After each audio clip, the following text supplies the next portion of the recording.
Regulated. 1, 2, 1, 2, 3, 4.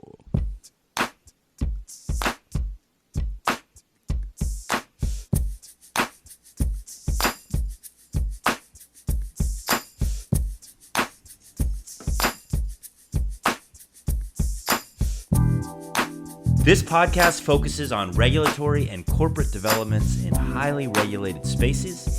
I'm Christian Bax, and I used to regulate medical marijuana. I'm Tony Glover, and I used to regulate alcoholic beverages and casino gambling. Now together, we're regulated. Thank you again for listening to the Regulated Pod. We appreciate you tuning in for another week's show. If you haven't already, please give the show a rate and review on iTunes, on Stitcher, on Google Play, or whatever you are using today. It helps people find the show, helps us continue to grow. And on that note, Tony, nice to talk to you. How are you doing today? Well, I'm doing all right today, Christian, but I'm a little embarrassed because, I was in Denver for most of last week. You were in Egypt the week before that, and somehow you managed to record a podcast from Egypt, and I couldn't get my stuff together in Denver. So I'm glad to be back with you in Florida. But we got so many good contacts from your trip out to Denver. So, I think that we're going to bear some fruit from that trip coming up. Well, yeah, we're big in licensing nerd circles. Apparently, I ran into 4 or 5 people who knew me from the podcast or from the Regulated Pod feed. So shout out to everybody at NALCP. Also at the ABA Franchising Forum, which was also in Denver at the same time. So there are a lot of regulatory and hospitality folks walking around. That's crazy. I told my parents that too, because there are people in my life who actually, regularly listen to the show, and they said that they liked it. My mom has specifically said that she doesn't care about regulatory law at all, but she likes listening to the podcast. And she says, even if, I wasn't her kid, she would still listen to it for, take that for what it's worth. But I was like, hey guys, actually, like there are real people out there who are actually listening to this show. And Tony had several people at this, conference for exactly the demographic that we would assume would enjoy something like this, that are actually listening all the way out, on the West Coast. It's crazy to do a podcast from, Tallahassee and Jacksonville and have people from California listening to it.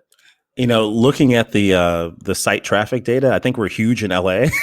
We do pretty well in San Francisco. So shout out to the West Coast. Yeah, West Coast. So while you were in Denver, I think you had just gotten there because I sent you a text message that this happened. But I had one of the more like surreal moments of my private life since leaving the state. I saw John Morgan at a bar in Tallahassee. So I was there with actually a group that I'm a member of their board. And so we were sitting outside of this downtown establishment in Tallahassee.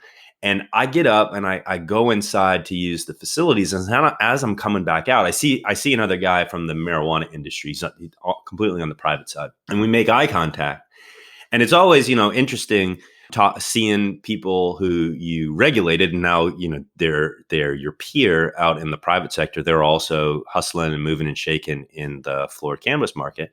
And so, I have a good relationship with those people. I waved hey, but as I'm walking by this guy's table, right? So I'm making eye contact. I'm obviously distracted, and he's sitting next to a prominent Florida lobbyist. And so like I wave hi to him.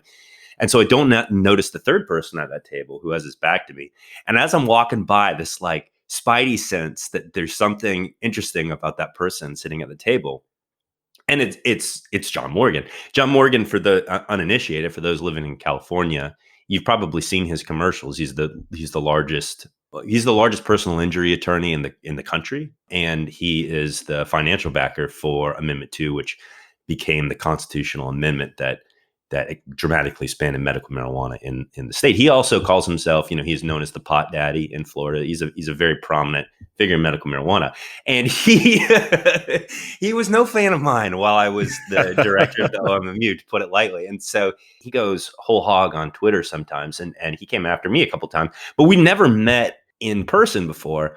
And so like we make eye contact, and I just pointed at him. I was like, you and me were taking a selfie, a private sector selfie. It was a really cool, kind of interesting moment to see someone like that. And he is, when you meet him in person, you can tell why he's just kind of a big figure nationally because he has a larger than life personality. Like Right. he's not one of those guys that you meet in person and he's like, you're smaller and less substantial in person than you seem to be publicly.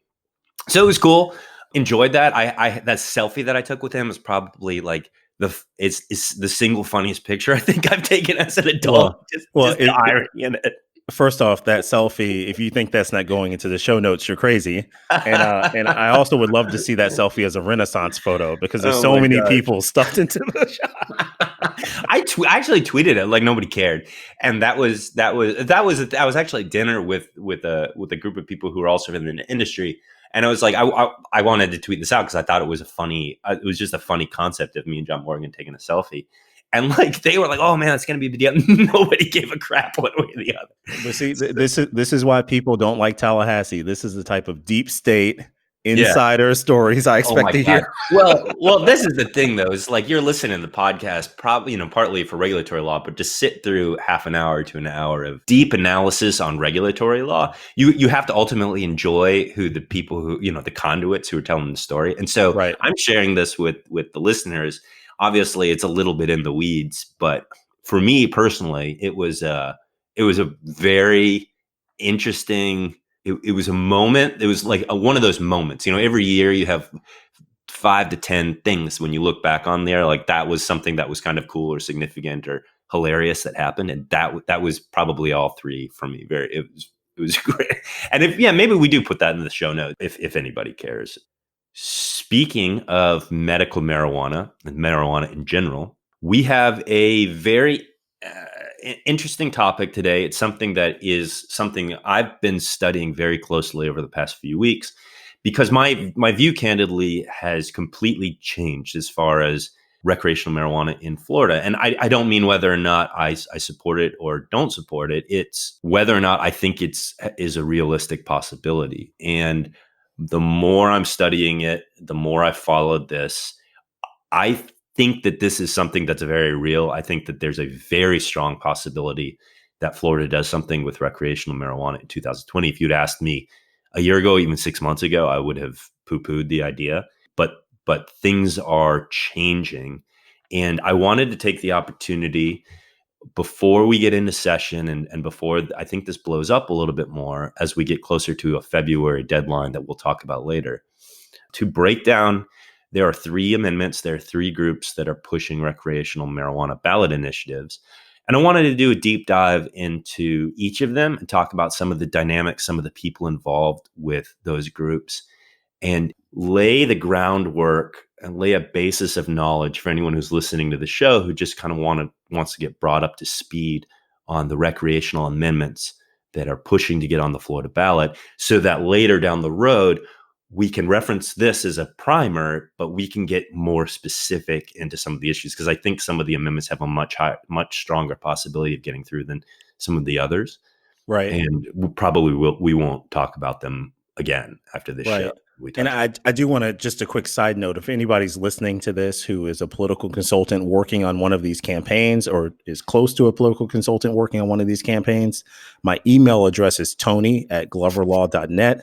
I would love for you to send your internal polling to me, because I've seen the public data on this, but I would love to know what's happening behind the scenes. And also I would love to look at those juicy crosstabs. So tony@gloverlaw.net. I appreciate it. Yeah, or if they want to come on the pod, if they want to come in and talk about, I find the constitutional amendment process, the ballot initiative process in Florida and anywhere, but specifically Florida, to be really interesting, because it's, combines all of the elements of a typical election where there's campaigning for these amendments now. You have to raise money, you have to market, you have to convince people to vote for these things.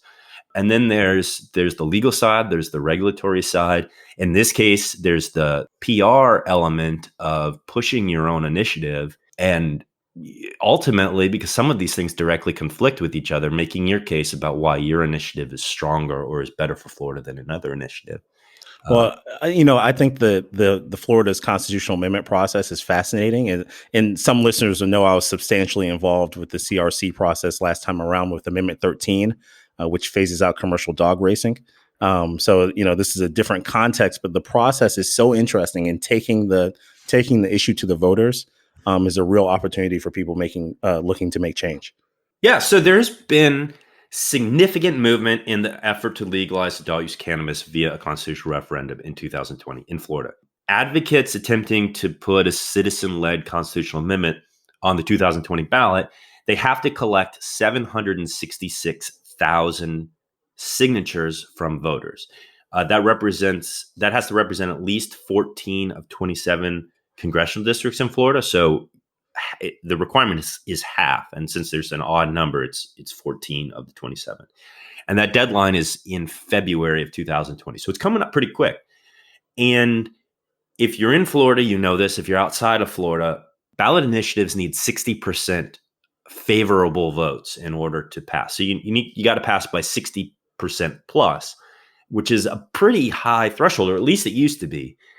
And notably, the reason I say it used to be, last year during the 2018 cycle, there were 13 constitutional referendums on the ballot. 12 of them passed. So 92% of those amendments passed.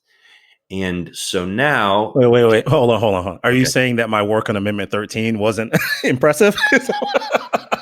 I mean, I don't know what. I think... Well, everybody passed.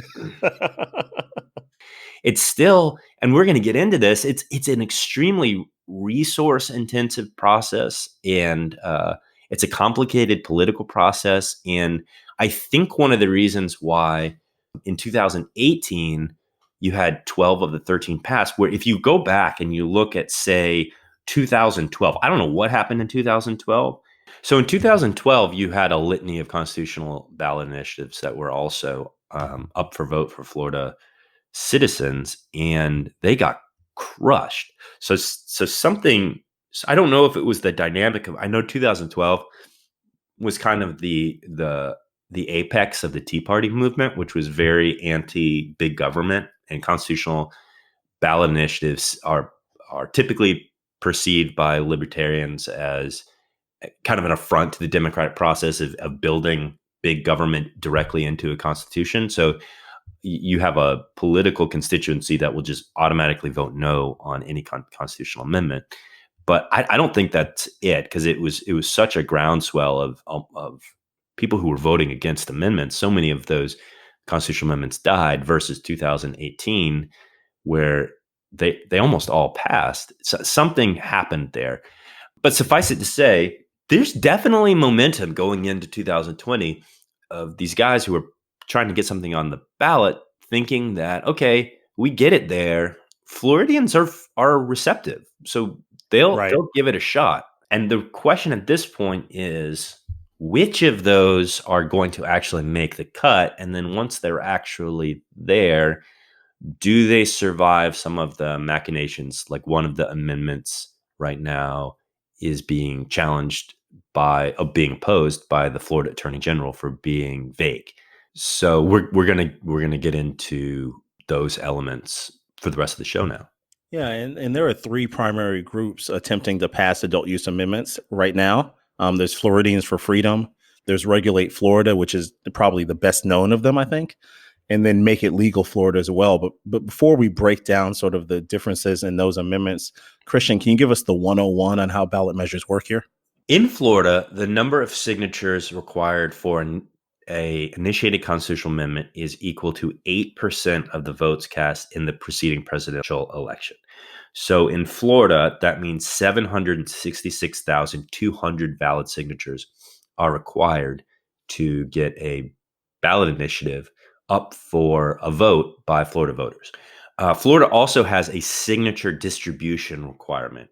So that requires that signatures equaling at least 8% of the district-wide vote in the last presidential election be collected from at least half of the state's congressional districts, right? So you can't just go to Miami and stake out every shopping mall in Miami and get yourself 800,000 signatures. Right. You've got to go to 14 other congressional districts. So this is where, when people talk about the logistics involved in getting something on the ballot, this is where the rubber meets the road, because you need a pretty big staff. And one of the interesting elements also about getting a ballot initiative is you need actual people. So you can't just have an online, button that I sign online, I click a button, and now I've submitted. I actually have to download, sign that petition, and then give it to the entity that's trying to get it on the initiative. So it's very labor intensive, and therefore requires a lot of money in order to fund those initiatives. And one of the other elements that has changed recently is that Florida law has changed so that outside groups are more restricted than they used to be in being able to come into Florida from outside the state and help with that logistical challenge of getting all of those signatures. So it's even more resource intensive than it used to be. Right. So let me ask you, Christian, there's been an explosion of people asking for my signature as I walk out of Publix and Walmart and at street festivals, music festivals, jazz festivals, etc. All the fun places that I like to go. Right. What do you say to get out of providing a signature when somebody approaches you? Tell them you're not a resident of Florida. Right. So I was as I mentioned, I was in Denver last week, and I was walking past Union Station, which is their postcard shot, which is really kind of a comment on how downtown Denver doesn't have a good postcard shot, because that place is really kind of a nothing burger. But moving on. A nothing burger? I mean, it's not special. It's just a red neon sign on top of a gray building. I've never seen anything less impressive from a signature spot in a downtown area. Yeah. I would say that the government side of downtown Denver, the city hall, the art museums, and the state capitol are much more impressive than their Union Square market photo. But a young woman and a young man were standing on the street corner, and they asked me if I was interested in saving something, amendment. There's a referendum or a resolution or amendment or initiative or something going on. And I looked her dead in the eyes. At the time, I was, sending a text or writing an email or doing something on my phone.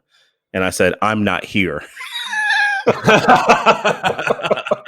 And what I meant to say was, "I'm not from here," as in I'm not a resident.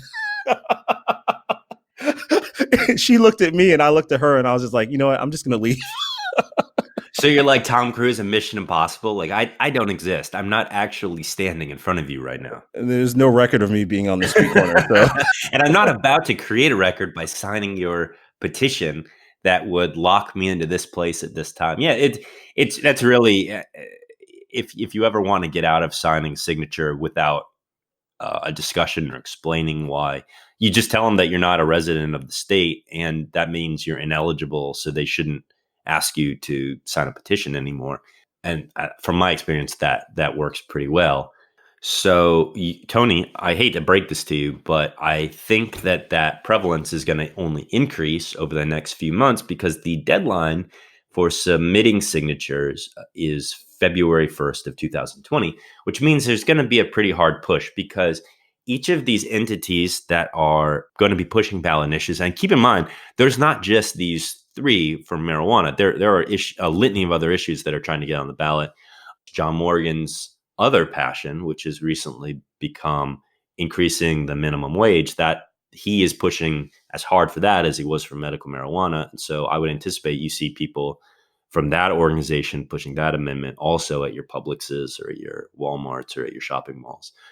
Because you can have these groups, you can have these petitions that are floating out there, but there's a 2-year requirement on the signatures. So if you signed a petition for, say, Regulate Florida back in 2016, it's not valid anymore. And they can't use that signature anymore. So they're going to have to come back to you to get a 2019 signature for the 2020 submission. Now, each of those groups then submits their signatures. And once you reach a certain threshold, so you don't have to get all of the 800,000 up front, you can submit a smaller percentage. And what that triggers is a review by the Florida Supreme Court. And that road goes to the Attorney General, and the Attorney General will typically give it a thumbs up or a thumbs down, and if they give it a thumbs down, explain why they're giving it a thumbs down. That happened with Regulate Florida, where Regulate Florida submitted about 96,000 petitions, give or take. And then the Attorney General submitted to the Supreme Court of Florida that she believes that the title of the amendment is vague because the actual Regulate Florida amendment is 10 pages long. And her argument is that you can never have a 10-page long document, which is longer than the entire Article 1 of Florida's Constitution. It's also longer than all of the other constitutional amendments that have been passed in the past combined. And so then once assuming everything goes well, though, then it goes to the Florida Supreme Court. If it's approved by the Florida Supreme Court, then it goes on the ballot, and Florida voters will have a chance to vote on it in November. And if you get 60%, then it becomes enshrined in the Florida Constitution. Well, let's talk in a little bit more detail about the three different groups that are involved in this effort. First off, Floridians for Freedom. They're considered by some to be the least organized group, at least by the numbers. They've been operational since 2015, but they only have just over 23,000 signatures collected to date, and they've raised about $22,000, so about $1,000, about $1 per signature. Can you tell me more about the people and the initiative? Floridians for Freedom is probably the truest, bluest of the grassroots in Florida. So the person who is the executive director, or the whatever the title she has for herself, the leader of this Floridians for Freedom group, is named Jody James. And Jody James also runs something called the Florida Cannabis Action Network, and she's a true advocate in the sense that I had seen her at every rule hearing I ever conducted as the director. I see her at virtually every committee hearing that the legislature holds. And it's not like an institutional industry advocacy. It's more of a what I'd say is an ideological, kind of justice-based, true passionate, true believer advocacy for the legalization of cannabis. And so there, when you talk to groups, people from what I would describe as this group, there's not really guile there, right? There really doesn't seem to be a lot of ulterior motives. They're very open about what they want, and what they want is the legalization of recreational marijuana. The issue when you drill down into the ideology and what you come across is, because it's very pure and it's very open and honest, and there isn't any guile. What you do is you see probably the broadest form of legalization of recreational marijuana. And from an ideological perspective, although that's kind of the purest model, it's also the easiest to assail, and it's probably the easiest to generate opposition to. Also, when you have groups that are looking to monetize this and kind of create a structured environment for it, they want to see more regulation, more of a substantive structure than what Floridians for Freedom is proposing. Floridians for Freedom has a very short constitutional amendment. It's all it says. It says all people in the state of Florida, 21 years of age or older, shall have the right under the state laws to possession, use, and cultivation of cannabis. This right shall not be infringed, except that the transfer of cannabis by purchase or sale may be regulated as necessary to ensure health and safety. There's also a clause for definition for cannabis, and then there's also a severability clause, which basically means if any element of that very brief constitutional amendment is invalidated, the entire amendment doesn't necessarily get thrown out as well. Now, the lack of signatures and the lack of money is a problem. There's no getting around that. And because of that, I really don't think that the chances are very high that ballot initiative will ultimately be in front of voters in 2020. I also think that the open-endedness of the amendment, if it did get momentum, would create a problem, in the sense that what the biggest issue is home grows. And we're going to talk about this moving forward. I just want to be very open about, like, when you talk about amendments and expansion of recreational marijuana, the thing that you're going to get pushback from local governments, from law enforcement, from people who are challenging, people who just don't like drugs in general. One of the biggest things that they attack you on will be home grows, which means people will have a limited amount of plants that they'll be able to grow in their yard, will be able to grow for their own consumption. Now, advocates really like this. It's seen as kind of as a way for you to be able to own and operate your own and cultivate your own cannabis, and from, say 6 plants, which you see in many states that allow home grows, you can produce a lot of your own consumption if you're smoking. Now, if you're getting into processing, you're getting into edibles, you're creating oil, that's probably not that much, but it is a significant area of pushback, because that's where people who don't like that model really are going to attack you on a model that could potentially go sideways, because the boogeyman is always California circa 2010. It's always, we don't want to be the next California.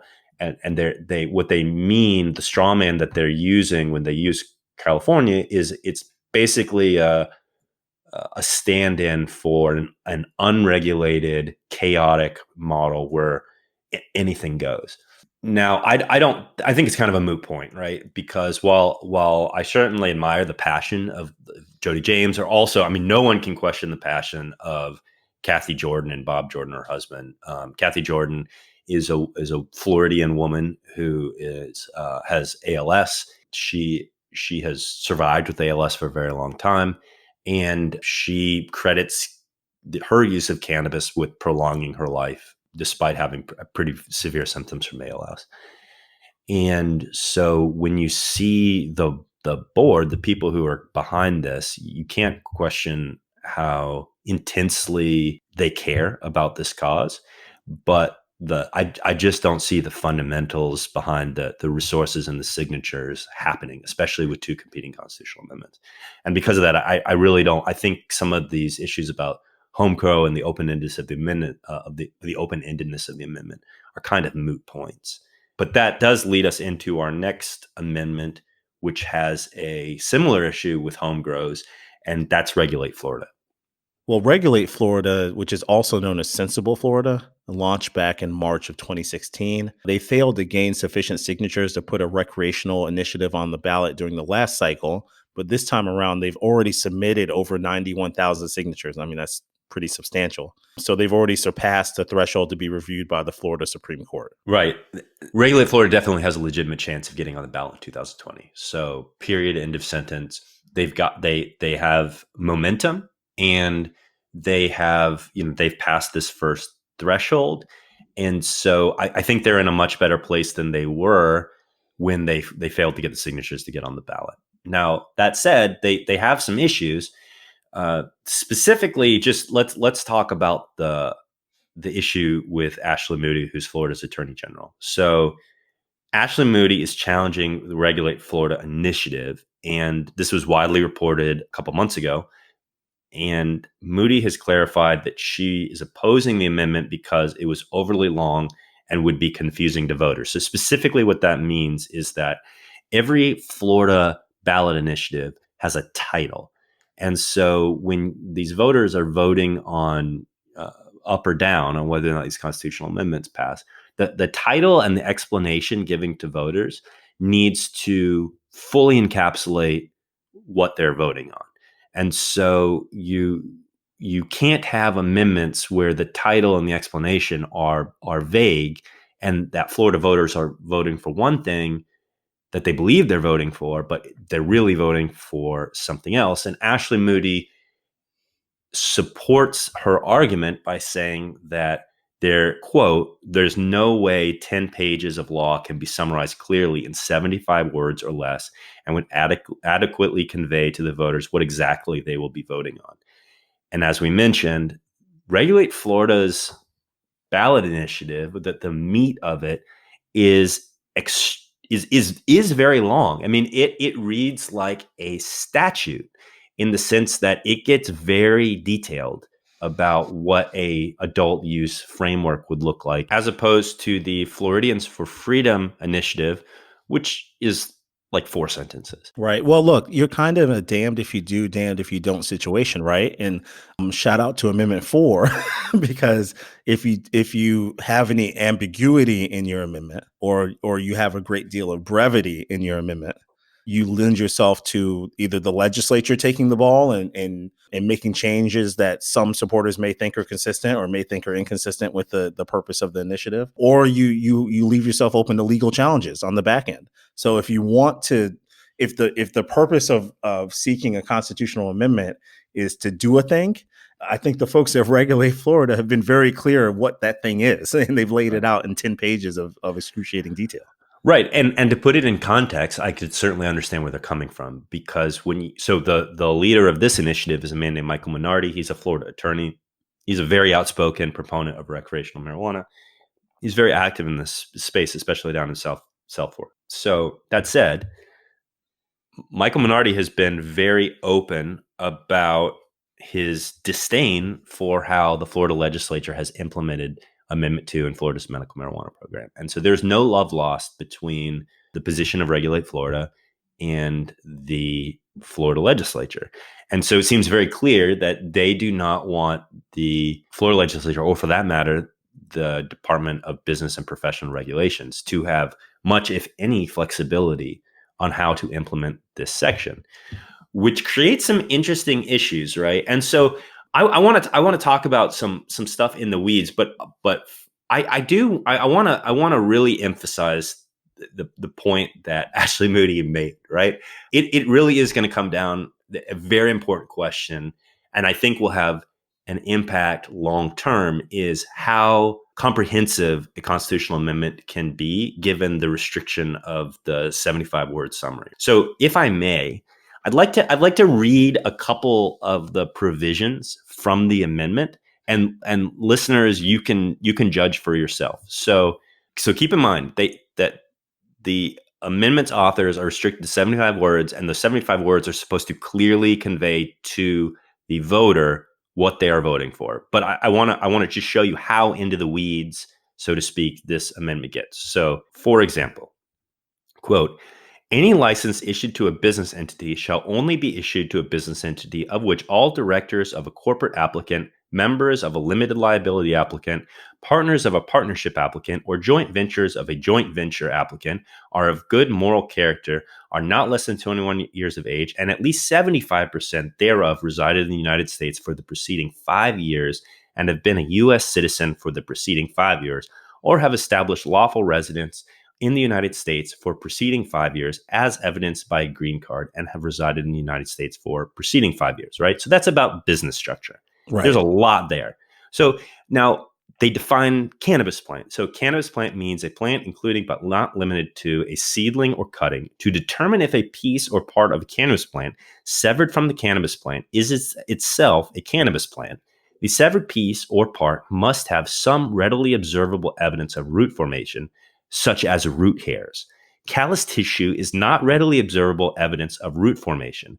The viability and sex of a plant and the fact that the plant may or may not be dead at harvest are not relevant in determining if the plant is a cannabis plant. So they're really not leaving anything to the imagination.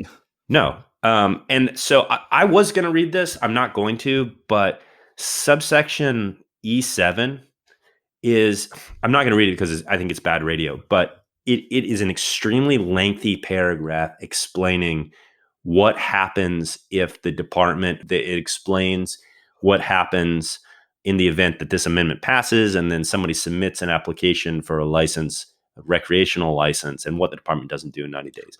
And right. it's like a page. There's like a page. Just to put it in context, this is just subsection E7 is 352 words. So it's very lengthy. Yeah. So I think Ashley Moody has a point there where there certainly is an issue. And it's, as you mentioned, it's a tough situation for Regulate Florida because they want what they want, and they're trying to create a structure that's essentially self-executing, so you don't run into the situation we've run into with Amendment 2, where there's vagueness. There's different people who interpret the amendment different ways, and therefore you have 2 years of litigation. Yeah, but I have not reviewed this, in the way that the Attorney General's office has, and certainly not in the way that the Supreme Court will, right? But length by itself does not defeat the purpose, because, for instance, going back to the two examples that you just laid out, the business entity requirements and the cannabis plant requirements, none of that information in there would need to be in the summary, in my opinion. I mean, there's just no. I mean, these are in the weeds details that it would not be misleading to a voter, in my opinion, if a few words in this cannabis plant definition were removed or added. As long as the definition remains consistent, it doesn't affect the summary, and it doesn't affect what the voter would be intending to vote for. So I will do a deeper dive and look at the filings that the Attorney General has offered in this, because this is a very in-depth document. But length by itself is not fatal. There's got to be something contained within that length that renders the entire thing misleading or inappropriate. I agree with you, and I think that there are 2 issues I saw that are issues that are going to come up and could be cited by the Attorney General as saying that this issue or this issue may be something that a voter who would vote for this or vote against it may not understand because of the ultimate implication of some of the verbiage in the constitutional amendment. So one of these is that there's essentially a baked-in preemption for local governments banning recreational dispensaries. The quote, the language directly from the amendment is: the people of the state of Florida further find and declare it is necessary to ensure consistency and fairness in the application of this section throughout the state, and that therefore the matters addressed by this section are, except as specified herein, matters of statewide concern. So the amendment outlines the fact that that local governments are allowed to make time, place, and manner restrictions, but there is no provision for them to ban. And then when you read this, it says it's a statewide concern, right? So you're preempted from doing anything unless you're directly given authority under the language of this amendment to change it, because you wouldn't be able to change the authority by statute because it's in the Constitution. And that's a change from the medical marijuana structure that we have today, which allows local governments to either ban dispensers or regulate them like pharmacies. And there's an argument to be made that a voter who's voting on that may not understand that that's what they're voting on. Second thing is that I think it would allow for private businesses to create consumption hubs, so to create consumption establishments for private individuals. So you've got definition of personal use includes allowing or restricting consumption of cannabis within a private business establishment or on its premises consistent with this section. So you've got a lot there. This is a dramatic expansion of recreational marijuana, and it's very specific. And so I have a feeling that the Attorney General is going to be able to find specific instances that would be complexities that a voter may not understand when they're looking at that amendment language. Right. And the final thing that I think is interesting, I don't think it affects whether or not it's legal or should or shouldn't be on the ballot, but it puts the whole recreational marijuana program under your old agency, which is DBPR, the Department for Business and Professional Regulation. You have any thoughts on that? Slow clap. I love it. I absolutely love it. And nothing against Department of Health, of course, but DBPR has some built-in advantages. One, they have about 100 sworn law enforcement officers, so that's an advantage. Two, I know DOH has a substantial licensing responsibility, and they do a great job of it. But DBPR is a licensing agency from top to bottom. Yeah. So there's that element. Every day you walk in, you're dealing with licenses. There's no other job there, right? That's right. What you do. Right, and I agree with you. Despite being despite the fact that I was an employee of the Florida Department of Health and regulated medical marijuana under the Department of Health, the Department of Health, in my opinion, should never be politicized. So the Department of Health should be like the CDC. It should deal with public health issues and protecting patients from bad actors when you create something as politically divisive and contentious as cannabis, it seeks to be a distraction from an entity that should not be politicized, I don't think. Now, I will say that the Department of Health, its key asset, it has some of the hardest working people, I think, in state government, and the OMMU team that they have right now, specifically the chief of staff, who is regularly putting in 12-hour days, 6 days a week. She's extremely hardworking, and I think a level of competence in cannabis that is unmatched. But what you will run into with the Florida Department of Health is issues that it's being forced to act outside its core competencies. And what I mean by that is, so say, compare the Florida Department of Health to, say, the Department of Revenue in Colorado, which is the ultimate regulator of recreational cannabis. And the Department of Revenue and its marijuana enforcement division has core competencies in being able to create audit trails, being able to dig into ownership and financial and tax ramifications of legal cannabis. And as you mentioned, they have sworn officers that can go in and kick your door down and force you to destroy plants if you're doing something that harms public safety.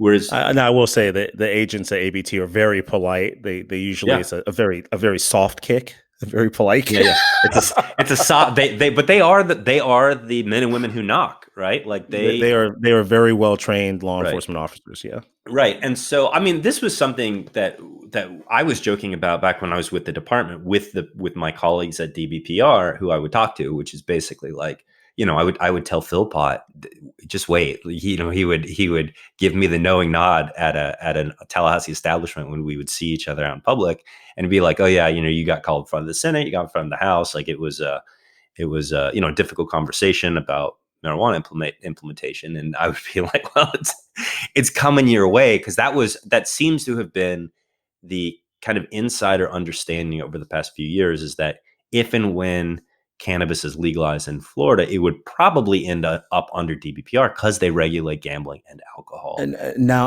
I do have one concern, and it's just about the weight of a state agency, right? And we've seen this happen before. We've seen state agencies get too big and them having to be split up.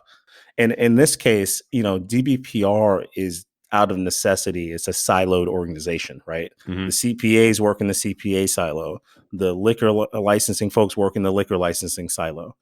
If you add another silo, medical marijuana, recreational marijuana, anything related to that, to it makes it very difficult for the secretary and his team to manage the whole thing, because they've already got gaming. I can tell you from experience that gaming takes up a lot of their time.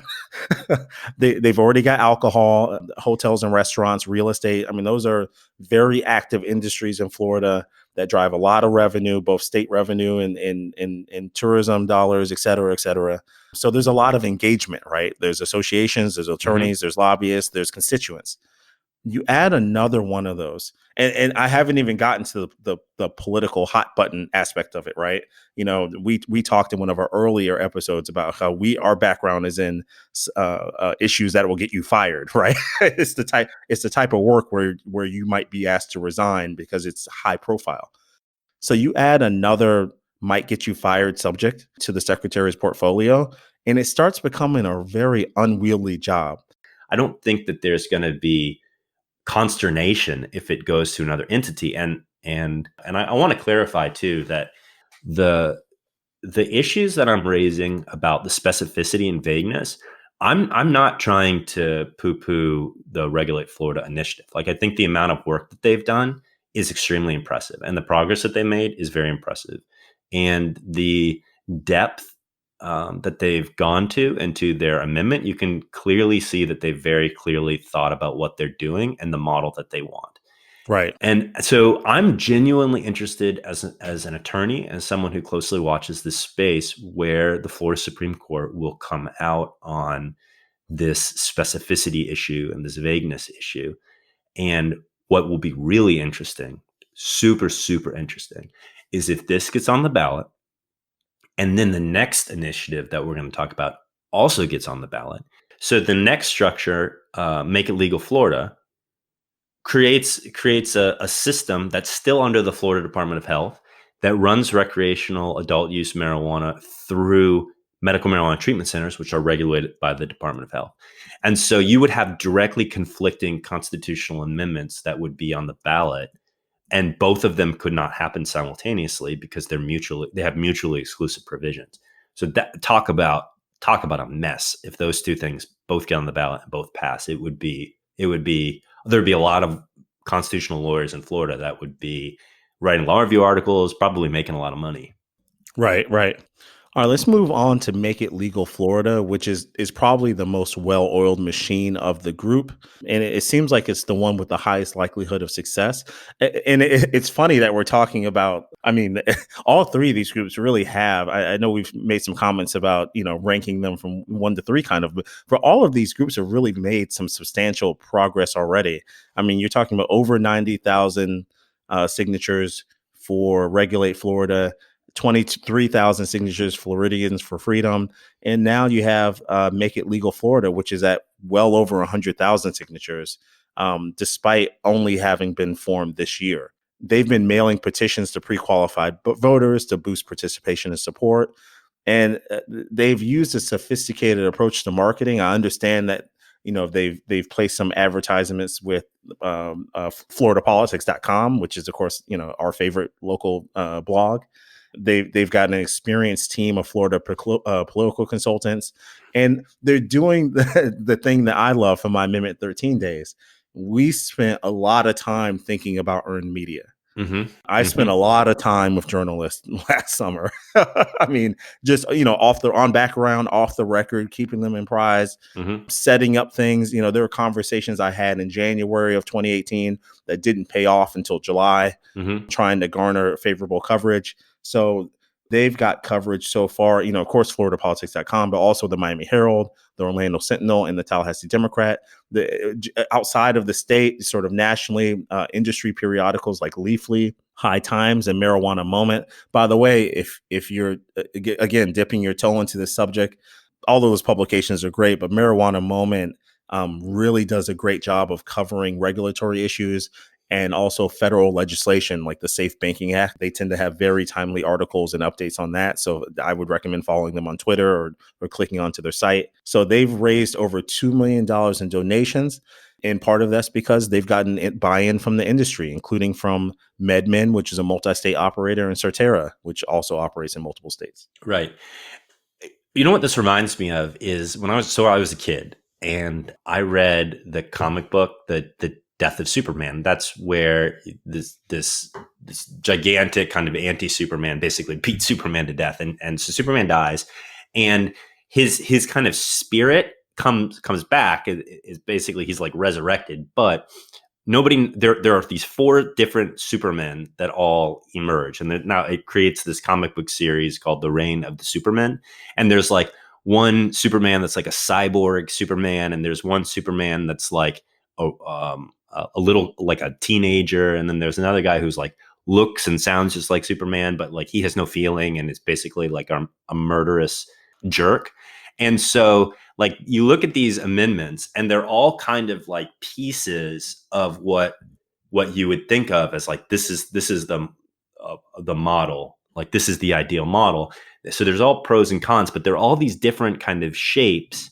And this is a very interesting shape because it represents a couple of the medical marijuana treatment centers in Florida that are actually publicly getting behind an amendment that would expand medical marijuana treatment centers in Florida to cover recreational marijuana.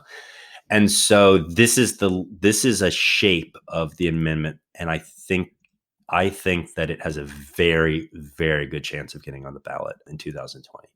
And part of that is because I've just watched them operate.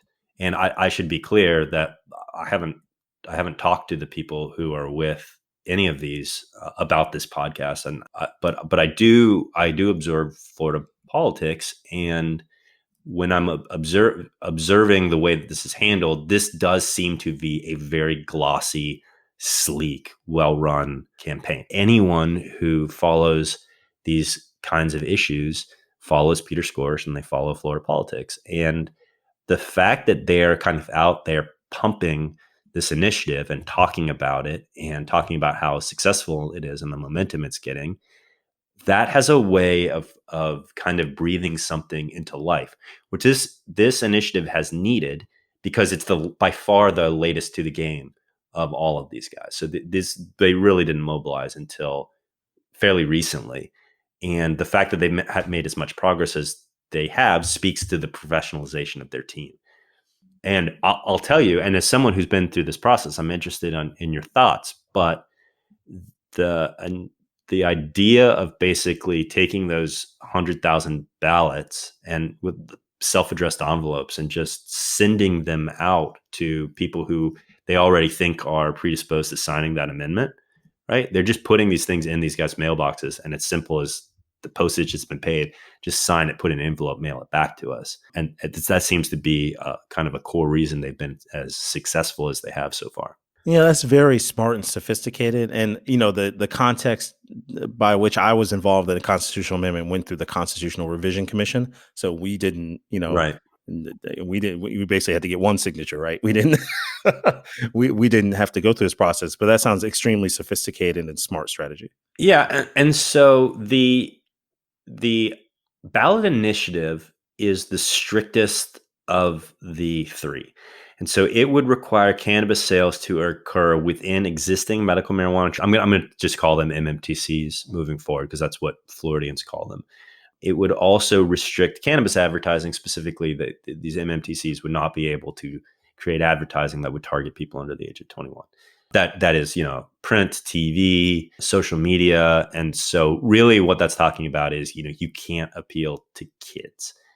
And so the proposed amendment would also allow adults 21 years or older in Florida to purchase cannabis for any reason, to possess it for any reason, from current and future establishments, as long as the products are in childproof packaging and it meets the advertising requirements, and it basically meets the Florida existing legal structure. And notably, the amendment does not allow for home grows. Now, this has been something. That's a big deal. Yeah, that's a big deal. Advocates have pushed back on this. Now, this has created the schism, right? Where so you see this development happen in other states, where an amendment that would expand the current framework to allow for adult use does not go far enough. And one of the purity tests is home grows. And so you will see, as this gets closer, a growing schism between people who are kind of true blue advocates and the people who support it. And the schism is we'll have some of the people say, look, we can nip tuck this later. We can always go back to the well and get more flexibility and more rights. We can go back for home grow. Let's just get something passed so that we can establish an adult use market. And then you have another group that will say, no, if we're going to do this, we're going to do this right.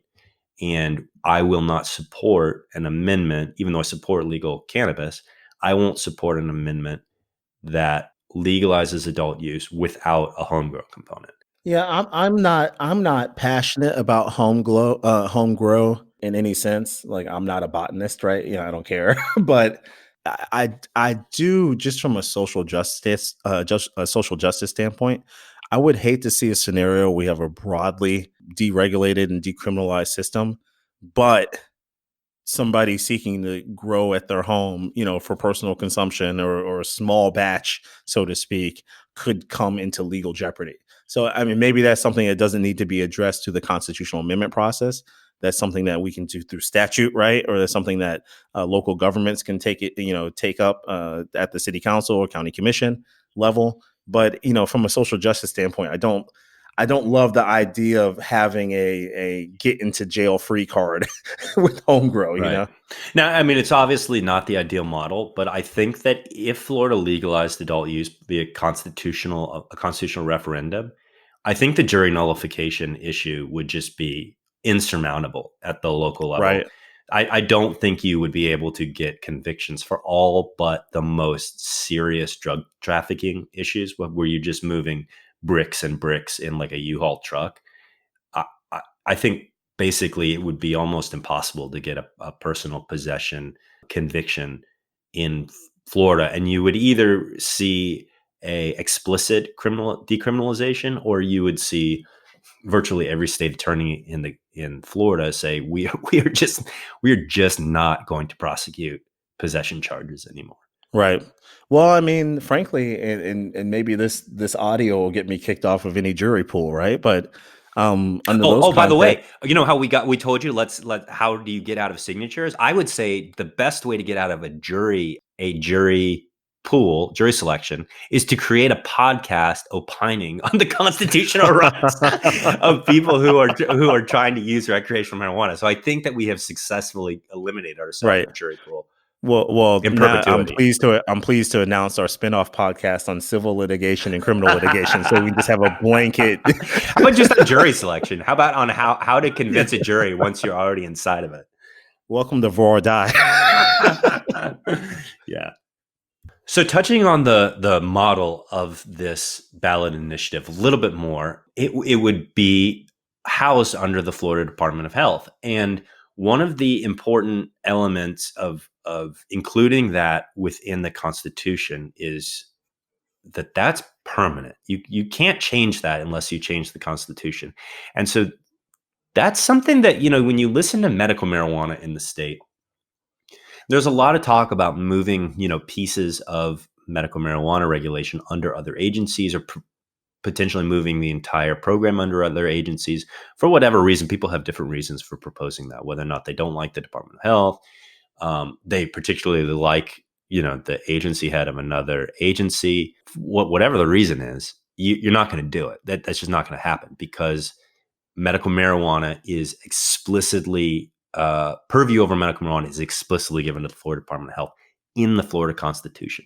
And so once you do this, once you enshrine that requirement into the Florida Constitution, the Florida Department of Health will, unless you amend the Constitution, will completely control adult use regulation in Florida, which is significant because that will require the legislature to fund the Department of Health even more. And I would hope that if that happened, the legislature would immediately fund the Florida Department of Health, would immediately give it the number of employees, they authorize it to hire the number of employees that it will need in order to regulate a robust program. Because I can tell you that when you operate under resource scarcity, you have to beg, borrow, and steal and everything in order to run a program when the legislature hasn't appropriated you money, or it hasn't, are making money from fees and it hasn't given you authorization to spend that money, or it hasn't given you authorization to hire people. You have to,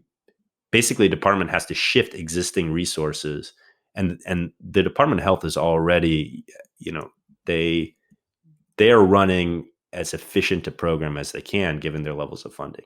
And so millions and millions of dollars would need to be pumped into the Florida Department of Health, because there's just not enough meat on the bone in order for them to divert existing resources in order to regulate recreational marijuana. Right. And it's an interesting situation. And I wonder what the economic impact would be from this move. And that's maybe that's something we'll see in campaign ads when we get a little closer to the election, if this makes it on the ballot, is the economic impact to the state and how it offset, potential regulatory costs. Yeah, and you raise a really good point, which is these campaign ads and the marketing that you're going to see behind, at least I think, Regulate Florida and Make It Legal Florida. By the way, can I stop real quick? I'm surprised we've gotten this long. And if you're still with us after moving on an hour of discussion on this topic, Make It Legal Florida. Let's move on. Right? We're moving on. So Make It Legal Florida spells something, right? And Nope. I've asked people, I was like, is that intentional? And I've never gotten a yes, but like people will kind of do that thing where they kind of look down at the table and they look up at you while their head's kind of still down. So you see the top of their eyes. And it's kind of like this knowing kind of Eddie Haskell expression. And I don't know. I gotta believe it. Maybe it wasn't initially intentional, but like they know what they did. And I'm wondering though, if that will help them or hurt them, because candidly, knowing that acronym makes it easier for me to remember what to call it. So like I never struggled to come up with Make It Legal Florida because it stands for something. I don't think voters are going to have a difficult time identifying the cannabis amendment on the ballot for two reasons. One is going to say cannabis all over that thing, Yeah. all over the summary. So if you're a voter who's motivated on marijuana related issues, you're going to be laser focused. It doesn't matter if it's Amendment 1 or Amendment 27 or somewhere in between. You're going to find it. The second thing is, I think there's going to be a substantial amount, and we talked a bit about how much money they've raised and the types of contributors and supporters that they have. And to their credit, their MSO supporters have been engaged from the beginning. I think that was one of the first things I heard about this group, was that they had backing from very substantial operators, right? So I think they're going to have an extreme amount of visibility. So I wouldn't be too concerned about the branding. Right. Well, so let me also say, because as we keep talking through this, there's stuff that I want to mention as well. So like, Make It Legal Florida does not have a monopoly on involvement from MMTC. So, for example, Trulieve has a very strong relationship with Regulate Florida, in the sense that, you know, when you go into Trulieve dispensaries, you can get a Regulate Florida petition, and that relationship has gone back a couple years. And so Regulate Florida has also done a good job of that. And I don't want to make it sound like Make It Legal Florida is the amendment of choice for the existing MMTCs necessarily. But back to your point about the marketing, I'm interested to see if and when the opposition comes out, because this was something that you saw a major difference between John Morgan's amendment in 2014 and 2016. Was that in 2014, you had Sheriff Grady Judd going out very publicly bashing the amendment, and the amendment ultimately died. But you had open opposition, people running ads, people debating John Morgan in public about the potential harms of a medical marijuana amendment. That opposition was not there in 2016. There was no fun, and which is why, I mean, Florida at 71%. Florida at 71% was the highest passage at the time of any medical marijuana referendum anywhere in the country, and part of that was because there was no opposition.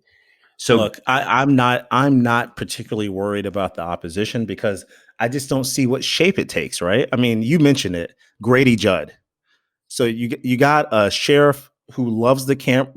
Well, let me.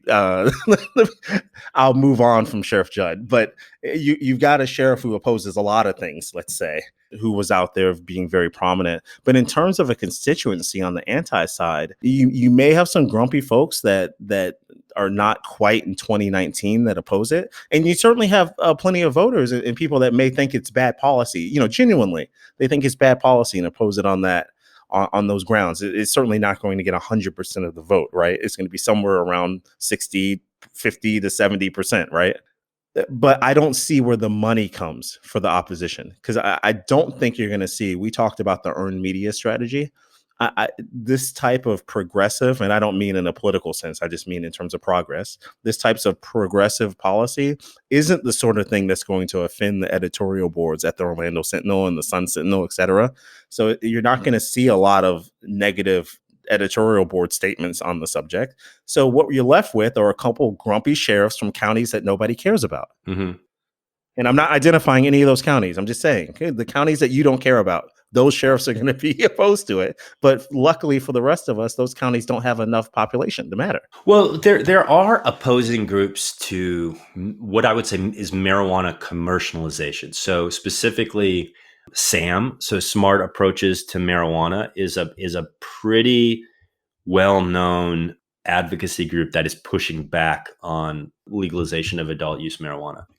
Kevin Sabet, who is the president and CEO of SAM, he speaks all over the place. He takes credit when adult use initiatives or bills fail, and say, like the last session, the state of New York, the state of New Mexico. And so you'll see Florida is a big enough deal that if they're willing to raise a fuss in New Mexico, you better believe that they'll be in Florida raising a fuss here as well. And I think you also will see some pushback. There are people who don't like drugs, period, who don't like the idea of the proliferation of drugs of any kind. Now, I will tell you that I think those people are significantly outnumbered by people who either are very pro marijuana or people who just don't care. And that is, that was buoyed specifically today. Speaking of Florida politics and speaking of Peter Scorch, they both tweeted out a University of Northwest Florida poll today. And the headline was, because the top of that poll was a approval rating of Governor Ron DeSantis. And Ron DeSantis, from this poll, had an immensely high approval rating. And, you know, the tagline was like, he's one of the nation's Isn't he the most? Yeah, I think he's the most popular governor in the country, right? And by the way, it makes sense. I mean, his tenure in office has pretty much been a master class in how to overcome a contentious general election, be true to your political beliefs, but still really work for Floridians. So it makes sense that his numbers are where they are. And can you believe that? Because given the fact how contentious that election was, how much kind of palpable dislike there was between DeSantis and the man he was running against, and like despite there seeming to be still bad blood, DeSantis has come out great, and he I think he has handled some issues publicly very well. I mean, specifically like on this issue, the way he handled smokable marijuana and getting out of those lawsuits and handling in a way where he didn't make anyone mad was I don't think you could have done it better if you had just drawn it up on paper in a political science class. So those polling numbers are very strong for DeSantis, but within that poll, a couple notches down, there was a poll about whether or not people favor the legalization of adult use. Now, it was given in the context of Florida's legislative session is about to begin. So it wasn't expressly about passing a constitutional ballot initiative, but it was basically framed as the legislative session. The legislature could do something. Do you approve or not approve of legalizing recreational marijuana? Right. And the polls were astonishing to me, because on that question, 44% strongly support, 20% somewhat support, right? So you were starting off with 64% either strongly support or somewhat support. And then when you get into the oppose, only 24% of Floridians strongly oppose the legalization of recreational marijuana, which is the complete inverse of what that same poll would have shown you 15 years ago, where you'd have a majority of Floridians who would strongly oppose medical marijuana. I mean, the legalization of marijuana. And in one image, which is these graphs, this breakdown, it shows me how quickly this is moving and how significant that movement. And right now, without really the strong push behind the backers of this amendment, you're sitting at 64% approved, with 44% of your base strongly approved, which means you're going to be pushing, by the time you get that amendment, at 50% who are going to show up and who are strongly supporting that. And then you take into account that I think the presidential election is you're going to have Democrat turnout this cycle. And when you look to break down this poll, it's still the majority of Republicans still support legalizing recreational marijuana, but a larger portion of Democrats support it. So if you have a larger percent of Democrat vote and Democrat turnout than you did in 2018, you have an even higher likelihood of success.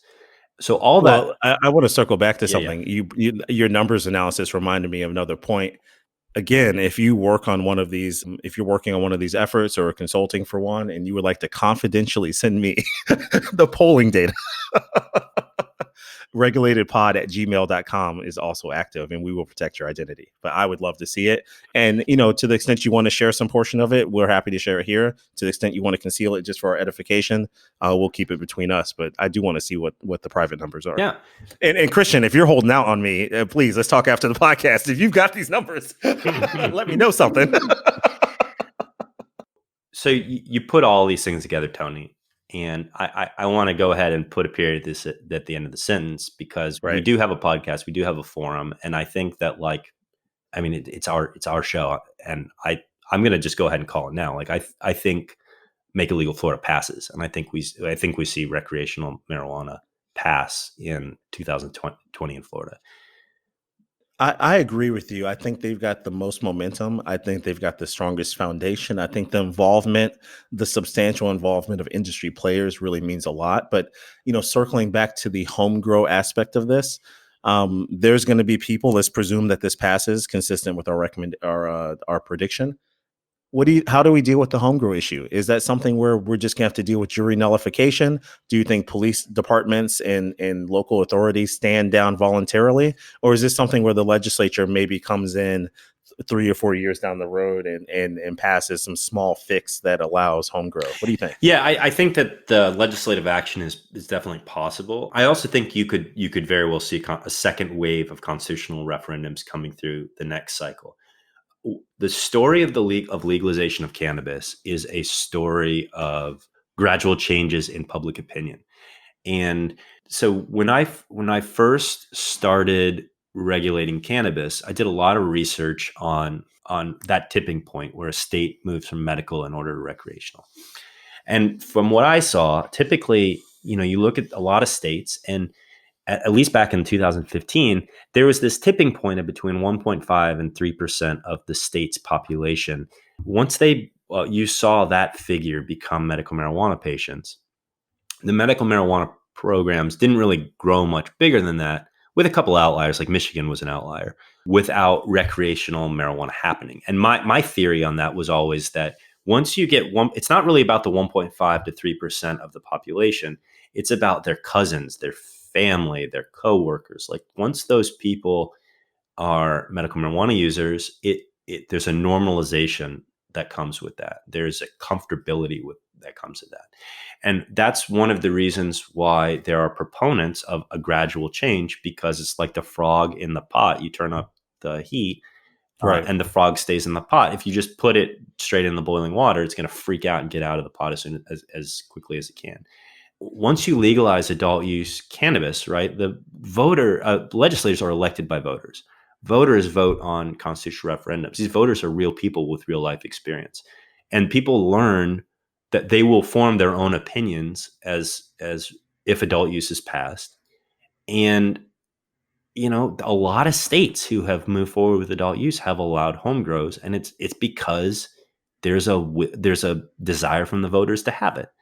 And so if we follow the trajectory of a lot of other states and that happens, then if you have a population in Florida that wants home grows will happen. There's not going to be an ability for people in the Floridian government to shut that down if that's what they actually want. Now, I will say that the legislature has taken a fairly conservative approach to medical marijuana. And so I'd say a 50-50 shot about if that moved forward, if that would go through the legislature, if that would have to come through a referendum in order to actually have substantial home grows. Right. Yeah, that makes sense to me. And so with that, over an hour discussion of the recreational cannabis amendments in Florida, I think we have a pretty comprehensive primer on where these amendments are. And so we're going to continue to follow these moving forward. And thanks for listening. And we're certainly going to continue to update you as this changes, because it'd be very interesting. But of course, this would not be regulated without our weekly regulated shout out of the week. So Tony, who do you have? Yeah, on episode 13, we ran a special episode that contained House testimony from the CDC. And frankly, that episode wouldn't have happened without the help of somebody I follow on Twitter from BuzzFeed News on the science desk. Dan Vergano is at DVERGANO. He's a pretty solid follow. And not only was he nice enough to tweet out the link to that hearing, but I was looking for a particular clip that he had quoted, and he was nice enough to find the exact timestamp so I can pull that clip out for the intro. So really went above and beyond for a random guy on Twitter. So please follow him and shout out to him. Thank you, Dan. So my shout out of the week goes to the head of minorities for medical marijuana, Miss Roz McCarthy. Now, just go ahead and full disclosure, I'm a board member, so I'm very proud of her and the progress she's making with the organization. But yes, so Roz had a couple things happen for her this week. She's had a huge month. She's had quite well. So Roz is an extremely hardworking person. Like she is always on the road, and she is a true hustler in the best sense of the word, and that she never stops moving for minorities for medical marijuana. So first of all, both hilarious and awesome thing that happened. So she was actually there with me at the Tallahassee establishment when we went into John Morgan, and she was meeting him for the first time, and they were talking back and forth. And she's like, I think you're out of my neighborhood too. I'm out of Orlando too. And John's like, well, I'm flying back tonight. You want to jump on my jet? So she like posts all of these photos of her because she got to ride back on John Morgan's jet, which is like the most beautiful jet I've ever seen of like of a real person who's not like an oil baron from the Middle East. Like his Right. jet was amazing. The second thing that she did was she posted a lot of pictures, and then I actually saw the interview. But she was on Cheddar up on I guess the floor of the New York Stock Exchange, talking about minorities for medical marijuana. I mean, being on Cheddar is a really cool big deal. If you don't know what Cheddar is, it's kind of like a new, very modern news service for interesting technology, interesting, social movements, and to be featured on that for, it was a lengthy segment. It was really cool. So congrats to Roz for all her hard work. It's paying off, and the achievements she's done. I think she also ran a boot camp up in New Jersey. So if you're up in New Jersey listening to this, check her out, because she's got some great insight on social equity and kind of making that piece of the industry better. Look, her drive and her social media, the activities that you see on social media are always impressive, but there's something about the last 3 weeks that has seemed special. So it looks like she's really catching fire, and she's already successful from what it appears. So, I think you're right. Something's happening. That's going to do it for this week. Stay tuned. Tony and I have some really cool announcements about some upcoming projects. We're probably going to be doing a live podcast pretty soon at one of the illustrious Florida universities, which would be our first live podcast. And thank you to everyone, especially our fans out on the West Coast who are listening. Tony and I are just, we very much appreciate the people who have reached out, who listen to the show. This is a labor of love that we both truly enjoy doing. And so if you want to reach out to us, you can send us an email at regulatedpod@gmail.com. You can find us at Twitter at regulatedpod. Tony and I both also have Twitter. Tony's at Glover Law FL. And I'm just my name, Christian Bax at Twitter, but nobody follows me on Twitter, so it's not a big deal. But feel free to give us a shout. Feel free to give us feedback if you have interesting ideas for a topic, and also if you're in regulated industry, casino gaming, cannabis, alcohol, and you have an interesting point of view that you'd like to share, like, we'd love to talk to you and potentially have you on the show. So with that, thank you so much for listening. Remember to comment and like and subscribe to our podcast on whatever conduit you listen to us through. And Tony, I'll turn it over to you. Until next time, folks, please stay compliant.